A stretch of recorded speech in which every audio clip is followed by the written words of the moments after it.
I've been with Chevron for about 15 years, and I'm here today to kind of talk about something that's been in the industry for a long time and is continually being a concern, which is varnish.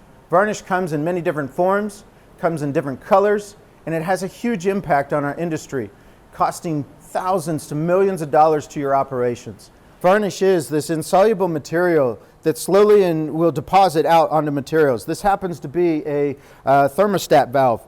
And here we can already see that there is this type of varnish. This is a brown varnish that has deposited out. The other thing is that this varnish not only goes into valves like this for temperature control, but they actually go into units for other system controls, whether it's a flow control unit or an operational control. And because of the small tolerances of the component, any varnish that builds up within these can actually start to become stuck or frozen, and therefore the operation will trip or fail. And when that fails, it can have varying degrees of issues. We had a case a few years ago where we were trying to help out a customer, and they went in and they put in a system cleaner, and about every 10 minutes they were having to change out their filters in that system. So can you imagine over a 2-day period having to change out a filter every 10 to 30 minutes, the cost of that, and that you're not really up and actually producing?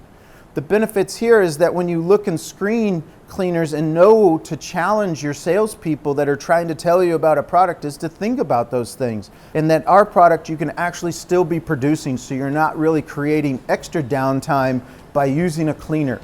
And you can really build these into your maintenance practice cycles.